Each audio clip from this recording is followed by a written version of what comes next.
There's a lot of things we're talking about in Vancouver these days: affordable housing, building housing with enough bedrooms for families, sustainable transport. But to really be successful at any of this, we also need to talk about parking. My thesis is on this parking spot that Vancouver requires to be just adjacent to laneway houses, which are these increasingly popular backyard homes in Vancouver. Now, it's often taken for granted to have a parking spot right at your front door, but as you can see around here, there are many compelling reasons why scholars are suggesting that 21st century cities might need to rethink their ways from the 20th century. Parking is often free, but that can have high costs for society. It encourages more driving, it makes housing more expensive as well, and sure, I scream, you scream, and we're all screaming about parking.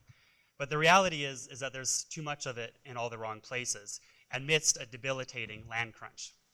We can't find enough space to house people in Vancouver, but the city requires that most new houses carve out space for cars at that home, space that could be used to house people. So, space to use to house people, sorry.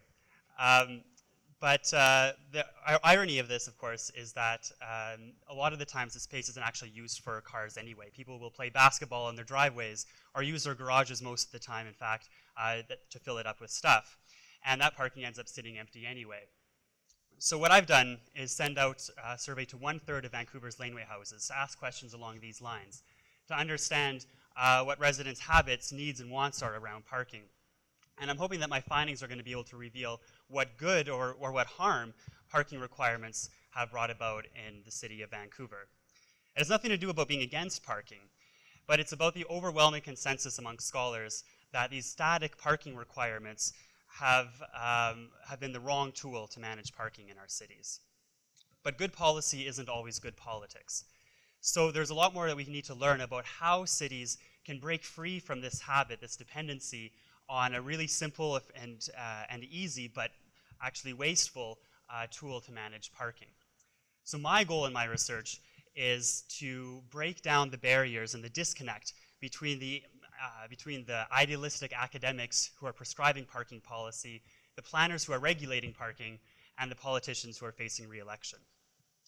And this is a very difficult task to do. So by doing interviews with all of these people, I'm able to construct a new framework to make parking policy and reform scholarship more grounded and relevant and useful to cities going forward. Because land is in short supply, and as long as we don't have enough of it to house people, at the very least what we should be doing is ensuring that we don't build excess, too much surplus parking. Thank you.